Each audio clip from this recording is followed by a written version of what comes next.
성도 여러분 안녕하십니까? 우리는 계속해서 문지방 언약에 대해 살펴보고 있습니다.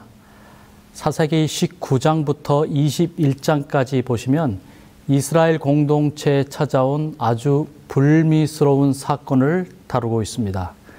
음행과 성폭행, 한 여인의 죽음, 그리고 이스라엘의 이 분열과 내전에 관한 이야기가 등장합니다. 저는 이 사건을 문지방 언약의 관점에서 문지방 위에 놓인 두 손이라는 제목으로 함께 이 시간 말씀 나누고자 합니다. 사사기 19장에 보면 한 레위인이 등장합니다. 그에게는 첩이 있었는데 그녀는 행음을 하고 친정으로 떠나버렸습니다. 언약 백성의 땅에서 일어나서는 안 될 부도덕한 일들이 레위인의 가정에서 일어났습니다. 그로부터 4개월 후에 이 레위인은 종 한 명을 대동하고 자기 아내를 찾아 나서게 됩니다. 마침내 자기 처가에 머물고 있는 그녀를 만나게 되었고 다행히 잘 화해가 되었고 이제 아내를 데리고 다시 집으로 돌아가기 위해 길을 떠나게 됩니다. 여기까지는 아무 문제가 없습니다. 그런데 그들이 돌아가는 길에 맞은 그 첫날 밤에 이야기는 전혀 뜻밖의 상황으로 전개가 되고 비극으로 결론이 나고 맙니다. 이러한 비극이 성경에 기록된 이유가 무엇일까요? 오늘날 우리에게 말씀하시는 메시지가 무엇일까요? 저는 이 사건을 문지방 언약이라는 이 관점에서 함께 나누고자 합니다. 첫 번째로, 과연 우리에게는 문지방 언약의 정신이 있는가 하는 것을 우리에게 생각하게 해줍니다. 이 레위인 일행이 집으로 돌아가는 도중에 해가 저물고 말았습니다. 그래서 레위인과 그의 아내 그리고 종이 어디선가 하룻밤을 머물러야 했습니다. 마침 가까운 곳에 여부스라는 성이 있었습니다. 그때 종이 주인에게 제안합니다. 사사기 19장 11절에 보시면 우리가 돌이켜 여부스 사람의 이 성에 들어가 유숙하십시다. 하지만 레위인은 이 제안을 거절하게 되는데 그 이유는 단순했습니다. 여부스는 가나안 족속에게 속한 성읍이었기 때문에 그들의 신변에 대한 안전을 보장할 수 없다고 생각했기 때문입니다. 여기 19장 12절과 13절에 보시면 우리가 돌이켜 이스라엘 자손에게 속하지 아니한 이방 사람의 성읍으로 들어갈 것이 아니니 기브아로 나아가리라. 우리가 기브아나 라마 중 한 곳에 가서 거기서 유숙하자. 그래서 이 레위인 일행은 해가 저물었지만 그날 밤을 이방인의 성읍이 아니라 이스라엘 백성이 거하는 기브아 성읍으로 가기로 결정을 합니다. 왜냐하면 그곳에는 자기들을 형제처럼 따뜻하게 맞아줄 동족들이 있기 때문이었습니다. 문지방 언약의 정신을 가진 많은 사람들이 앞다투어 그들을 접대하고 환대할 것을 기대하고 있었기 때문입니다. 그들의 조상으로부터 대대로 배웠고 또 자랑스럽게 간직하고 있던 이 문지방 언약의 정신이 그 기브아 성읍에서도 실현되기를 기대했고 자신들이 그 수혜자가 되기를 희망했던 것입니다. 아마도 이 레위인은 기브아 그 성 안에 아브라함 같은 또 롯과 같은 욥과 같은 문지방 언약의 실천자가 분명히 있을 것이라고 믿었습니다. 욥기 31장 31절과 32절에는 이러한 문지방 언약의 정신에 대해서 욥이 다음과 같이 말하고 있습니다. 내 집에서 일하던 사람마다 말했다네. 길 가던 나그네 치고 우리 주인 집에서 밥 한 끼 먹지 않은 사람이 있던가? 32절에도 계속해서 말씀하시기를 실상은 나그네가 거리에서 자지 아니하도록 나는 행인에게 내 문을 열어 주었노라. 그래서 욥은 나그네들이 이 성 안의 광장이나 길거리에서 쉴 곳을 찾고 있을 때 그들을 자기 집으로 초대하여서 자신의 문지방 안으로 초청하고 그들을 영접하고 대접했던 것입니다. 그래서 레위인 일행은 욥과 같은 사람이, 그런 문지방 언약의 정신을 가진 사람이 우리 동족의 땅, 우리 형제의 땅 기브아에 분명히 있을 것을 믿었던 것입니다. 하지만 여러분, 이러한 레위인의 판단이 옳았습니까? 이방인에게 속한 땅보다 이스라엘에게 속한 땅이 더 안전하였습니까? 과연 하나님의 언약 백성들이 거주하는 성읍에서는 별 어려움 없이 하룻밤을 유숙할 수 있었을까요? 사사기 19장 15절입니다. 기브아에 가서 유숙하려고 그리로 돌아 들어가서 성읍 넓은 거리에 앉아 있으나 그를 집으로 영접하여 유숙하게 하는 자가 없었더라. 이러한 상황은 소돔을 방문했던 이 천사들의 이야기와 비슷합니다. 소돔에서 홀대를 받았던 천사들처럼 기브아에서도 아무도 이 레위인 일행을 맞이해 주는 사람이 없었습니다. 이 도덕적 타락으로 인해서 유황불의 심판을 받았던 소돔에 살던 사람들이나 이 약속의 땅에 거주하였던 기브아 사람들이나 별 다를 바가 없었다는 뜻입니다. 이러한 사실은 우리에게 이 약속의 땅 가나안에서 문지방 언약의 정신은 사라지고 언약 공동체의 정신은 무너져 버렸고 유황불로 멸망받은 도시 소돔과 고모라와 다를 바가 없음을 보여주고 있습니다.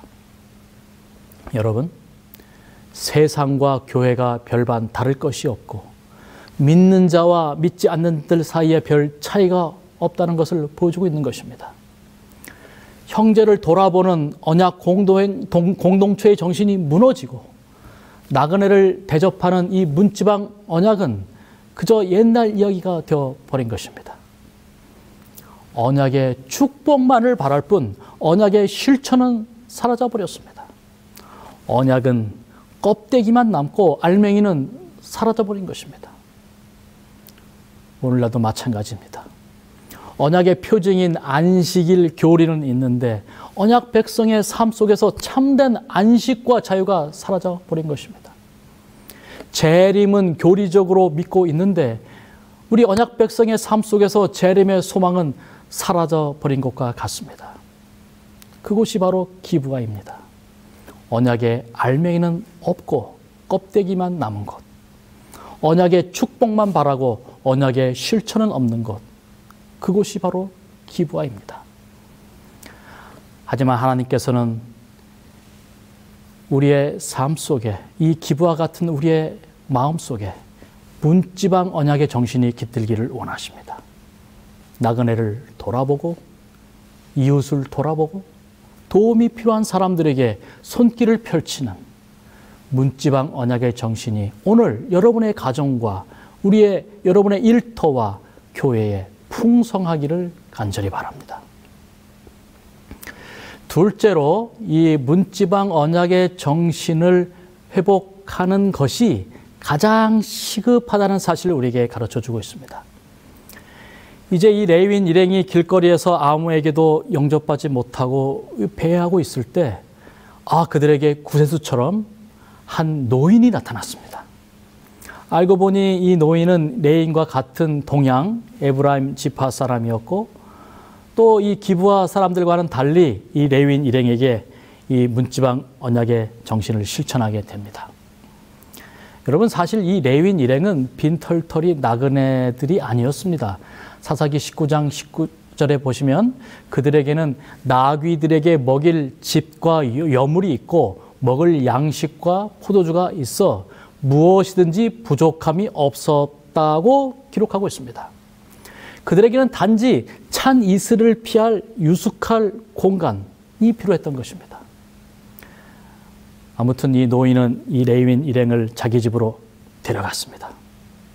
아마도 문지방에서 손님을 환영하는 의식을 치렀을 것이고 이제 그들은 마치 한 가족이 된 것처럼 함께 먹고 마시며 행복한 시간을 보내게 되었습니다. 하지만 문제는 그날 밤에 발생했습니다. 소돔에서 이 롯의 집에서 일어난 사건과 아주 유사한 상황이 벌어지게 된 것입니다.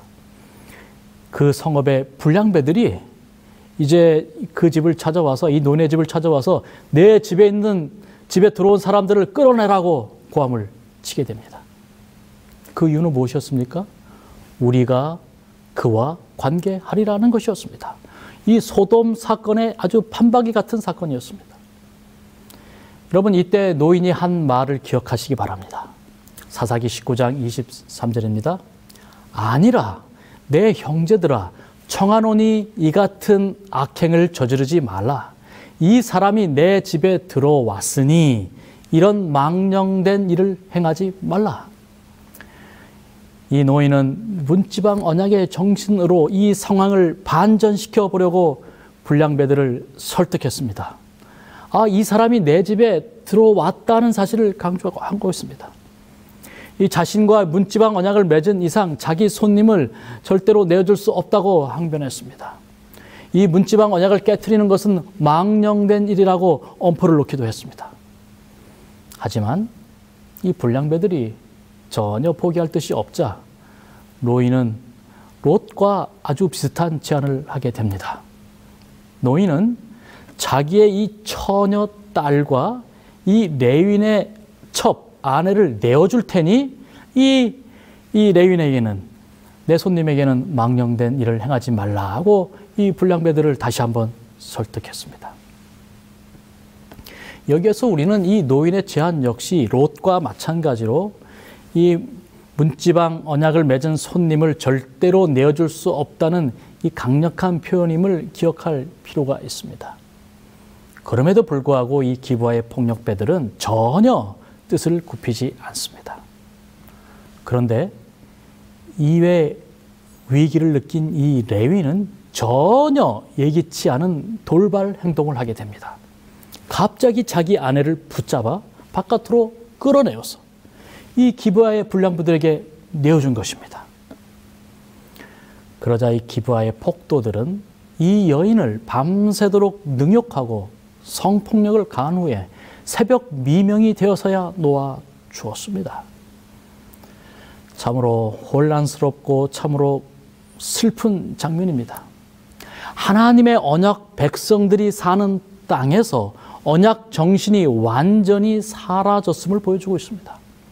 음행과 가출과 무정함과 무자비한 폭력이 이 언약 백성의 땅에서 버젓이 발생했다는 사실입니다.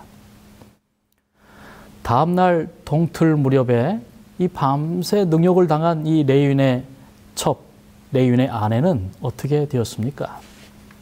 사사기 19장 27절에는 아주 충격적이고 끔찍한 장면을 다음과 같이 기록합니다. 그 여인이 집 문에 엎드러져 있고 그의 두 손이 문지방에 있는 것을 보고 이 여인은 집 문에 엎드러져 죽었습니다.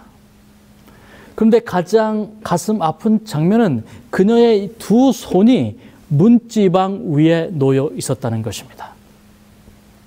마치 문지방의 마지막 희망을 붙잡으려는 듯 말입니다. 언약이 보편화되고 문지방 언약의 관습에 익숙했던 고대 근동사회에서 한 사람이 다른 곳도 아닌 문지방 위에서 죽었다는 것은 매우 충격적인 사실입니다. 문지방 언약의 관점에서 볼 때 이런 장면이 언약 백성의 땅에서 일어났다는 것은 상상조차 할 수 없는 일이었습니다. 문지방은 나그네가 환대받고 언약이 체결되는 곳이었습니다. 그런데 기브아의 어느 노인의 집 문지방에는 그날 한 여인의 시체가 놓여져 있었던 것입니다. 이에 분개한 이 레위는 자기 아내의 시체를 12조각으로 쪼개어서 이스라엘 각 지방으로 보냈습니다. 문지방 언약의 정신을 망각한 이 성읍, 이 기브아가 속한 이 지파가 바로 베냐민 지파였는데 이 베냐민 지파를 이스라엘 지파들에게 고발한 것입니다. 여러분, 이 사건으로 말미암아서 온 이스라엘은 큰 충격에 빠지게 되었습니다.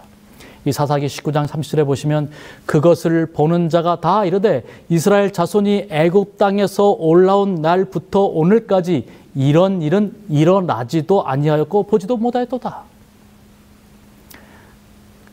계속해서 이어지는 사사기 20장은 이 사건으로 촉발된 이스라엘 11지파와 베냐민 지파 간의 전쟁, 내전 이야기를 다루고 있습니다. 이 내전은 문지방 언약 정신을 망각한 한 공동체가 얼마나 신속하게 분열과 파멸의 길로 치닫는지 보여주고 있습니다. 만약 하나님의 은혜가, 하나님의 개입이 없었다면 한 지파가 이스라엘 공동체에서 완전히 사라질 뻔했습니다.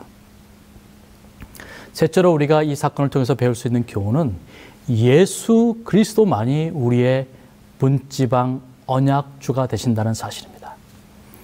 우리는 사사기 19장에 나오는 사건을 이 문지방 언약의 관점에서 살펴보았습니다. 언약의 정신, 또 평화와 안전의 상징인 문지방이 무정함과 무자비함과 폭력이 난무함과 그리고 음행과 망령됨으로 변질된 모습을 확인했습니다. 문지방 위에 손을 뻗었지만 아무도 그녀의 손을 잡아주지 못했고 그녀의 생명을 구해주지 못했습니다. 악행과 범죄와 저주로 뒤덮인 이 문지방을 바라볼 때 우리는 참담한 마음을 금할 수 없습니다. 하지만 성경에서 문지방은 전혀 그런 의미를 갖고 있지 않았습니다. 문은 절대로 저주의 장소가 될 수 없었습니다. 문은 축복이 시작되는 장소였습니다. 잠언 8장 34절을 보겠습니다. 누구든지 내게 들으며 날마다 내 문 곁에서 기다리며 문설주 옆에서 기다리는 자는 복이 있나니. 하나님께서는 분명히 말씀하십니다. 문 곁에서 기다리는 자, 문설주 옆에서 기다리는 자는 복이 있다고 말입니다. 여러분, 문 곁에서, 문설주 옆에서 기다린다는 뜻이 무엇입니까? 저나 여러분이나 우리 모두는 이 세상에서 나그네 같은 존재들입니다. 마치 길거리에서 유숙할 곳을 찾지 못해서 배회하는 길손 같은 존재들인 것입니다. 그런데 하나님께서 우리를 당신의 집으로 초청하십니다. 그분은 우리의 손을 붙잡고 당신의 집으로 이끌고 가십니다. 그리고 이제 우리가 문 앞으로 막 들어서려는 순간 주인 되시는 하나님께서 우리를 멈춰 세우십니다. 잠깐만 기다려다오. 집에 들어가기 전에 한 가지 해야 될 일이 있다. 그리고 양 한 마리를 가져옵니다. 양 한 마리를 끌고 와서 이 양의 목에 칼을 대고 피를 흘립니다. 그리고 그 피를 문지방 위에 붓습니다. 그동안 우리는 문 곁에서 기다리며 그 장면을 지켜봅니다. 집주인 되시는 하나님께서 우리를 당신의 집에 가장 귀한 손님으로 영접하면서 문지방 언약을 체결하시는 장면을 우리는 지켜보는 것입니다. 이런 우리를 성경은 말하기를 문설주 옆에서 기다리는 자라고 말하는 것입니다. 그들은 복이 있을 것이다. 하나님께서는 문지방 안으로 들어온 우리를 어떠한 상황에서도 원수들에게 내어주지 않으십니다. 자기 아내를 내어준 이 레위인처럼 변심하지 않으십니다. 하나님께서는 목숨을 걸고 문지방 언약 안으로 들어온 우리를 지키십니다. 우리가 하나님의 문지방 안으로 들어갈 만큼 선하지도 못하고 문지방 안에서 보호받을 만큼 의롭지 못해도 우리가 문지방의 피언약 안으로 들어간 이상 하나님은 언제나 우리의 보호자이시요 구원자이시요 피난처이심을 기억하시기 바랍니다. 원수들이 집 밖에서 우리를 맹렬히 공격하고 우리를 사탄의 손에 내어달라고 주장할 때 하나님께서는 죄 많고 불의하고 선하지도 못한 우리 대신 아무 흠도 없고 점도 없으신 당신의 아들 예수 그리스도를 폭도들에게 내어주셨습니다. 예수님께서는 우리 대신 원수들에게 폭행을 당하시고 우리 대신 십자가에 죽으셨습니다. 그리고 어둠의 죄악 세력이 다 물러가고 구원의 아침이 밝았을 때 우리는 하나님의 집 문지방 위에 두 팔이 놓인 채 돌아가신 예수님을 목격하게 됩니다. 아무쪼록 이 문지방 언약의 풍성한 은혜와 축복이 여러분과 저의 삶 속에서 실현되기를 간절히 바라면서 오늘 이 시간 말씀을 줄이겠습니다. 감사합니다.